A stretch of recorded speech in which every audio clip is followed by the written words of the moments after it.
Sesungguhnya wanita tercipta dari tulang rusuk sebelah kiri yang bawah, dan tidak ada yang lebih bengkok daripada tulang rusuk yang kiri yang bawah itu. Maka kalau kalian memaksa untuk meluruskannya, dia bisa patah. Tapi kalau kalian membiarkannya, maka dia akan tetap bengkok. Maka bagaimana? Khairukum li ahli. Ketika kemudian kita membicarakan tentang tulang rusuk ini, Masya Allah, Nabi SAW itu sebaik-baik contoh, pemberi sebaik-baik petunjuk. Ada satu riwayat, ada beberapa tamu berkunjung kepada Nabi SAW, dan saat itu Nabi SAW menemui tamu-tamu ini di rumah ibunda kita Aisyah radhiyallahu anha. Kalau dipikir-pikir, Rasulullah itu tidak punya rumah. Adanya rumah Aisyah, rumah Hafsah. Ini rumah istri-istri Rasulullah SAW.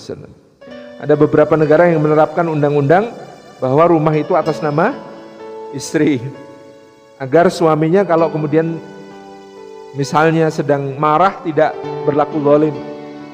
Suaminya lagi marah sama istrinya terus mengatakan, kamu saya ceraikan, pergi dari rumah ini. Nah, istrinya kalau pegang sertifikat, ini kan atas nama siapa ini? Dalilnya bahwa Rasulullah itu rumahnya rumah Aisyah, rumah Hafsah, rumah istri-istrinya.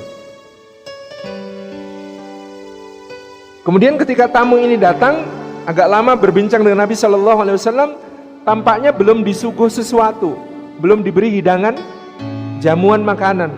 Maka salah satu istri Nabi SAW yang lain, ila annahu Ummu Salamah, ada yang mengatakan ila Ummu Salamah radhiyallahu anha, ini tanggap, kemudian beliau menyiapkan satu hidangan, diminta salah seorang jariyah untuk mengantarkan makanan itu kepada para tamu. Diantar kepada para tamu ini, kemudian para tamu ini hendak menikmati makanan itu. Pada saat itulah ibunda kita Aisyah merasa cemburu dan marah karena dilanggar kedaulatannya.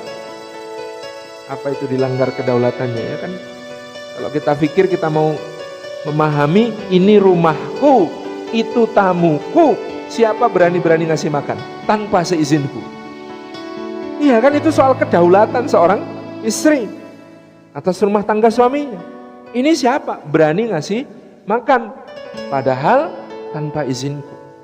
Maka dalam riwayat itu disebutkan ibunda kita Aisyah keluar dari biliknya, kemudian mendatangi tamu yang sedang akan menikmati hidangan. Lalu beliau memukul piring yang berisi hidangan ini sampai piring ini kemudian tumpah dan pecah.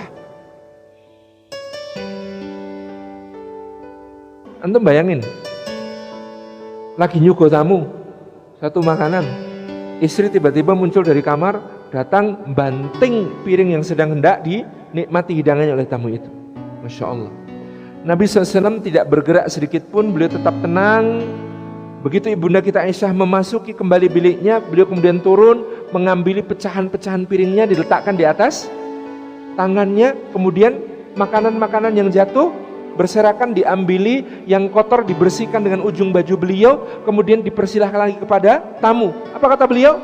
Qulu wal afu gharat ummukum, silahkan makan, mohon maaf ya, ibu kalian sedang cemburu.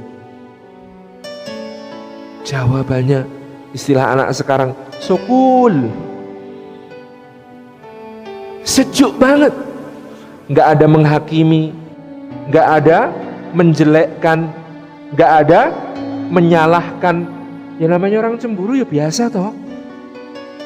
Qulu wal afu gharat ummukum, mohon maaf ya, ibu kalian sedang cemburu. Ayo monggo dimakan lagi. Meskipun ya saya membayangkan kalau saya jadi tamunya Rasulullah SAW, itu melongonya lama. Hah? Bisa ya gitu ya? Masya Allah. Tapi perhatikan, orang itu kalau bersalah karena cinta, bersalah karena, loh kenapa Aisyah kok sampai tega banting piring? Karena cemburu. Loh kenapa kok cemburu? Karena cinta. Orang itu kalau salah karena cinta, pasti cuma hitung mundur. 9, 8, 7, 6, 5, 4, 3, 2, 1. Apa yang terjadi? Nyesel. Semua orang yang marah karena cinta nyesel. Sayyidina Umar bin Khattab dengar adiknya baca Al-Quran di rumahnya, prak gedor pintu, adiknya maju menghalangi. ditampar sama Umar. Said bin Zaid iparnya datang, dijotos sampai gelangsar bahasa Jawanya. Tapi apa yang terjadi? 5, 4, 3, 2, 1. Ketika Fatimah binti Al-Khattab, adiknya, kemudian mengatakan, betul, kami sudah mengikuti agama Muhammad, apakah kamu ingin membunuh kami? Bunuh saja kalau kau mau. 5, 4, 3, 2, 1. Apa yang terjadi pada Sayyidina Umar bin Khattab? Berlutut, kemudian beliau berkata, Fatimah, apa yang kau baca tadi? Bacakan lagi yang kau baca tadi. Nyesel. Sama ibunda kita Aisyah juga begitu. Tadi bersalah, di dalam bilik beliau menyesal. Akhirnya beliau kembali mendekati Nabi SAW. Kalau adegan zaman sekarang jadi mungkin berdiri di samping terus ngucek-ngucek ujung baju gitu ya. Terus gimana gitu. Maka Nabi SAW menjawab apa? Sangat solutif, sederhana, dan tepat. Apa kata beliau? Piring diganti piring, makanan diganti makanan. Selesai. Di situ Nabi SAW menunjukkan bagaimana caranya meluruskan tanpa mematahkan. Kalau tadi pas istrinya banting piring, dia berdiri berkacak pinggang, kemudian bilang, "Woi, istri macam apa kamu? Gak tahu diri." Oh, suaminya berarti lebih gak tahu diri. Dan kalau beliau sampai bicara demikian, maka itu namanya mematahkan perempuan, mematahkan hati seorang istri. Gitu kan? Dan Rasulullah tidak melakukannya. Tapi kalau Rasulullah pas Aisyah bilang terus gimana jawabnya, kemudian tenang sayang, nggak usah dipikirin, pokoknya I love you.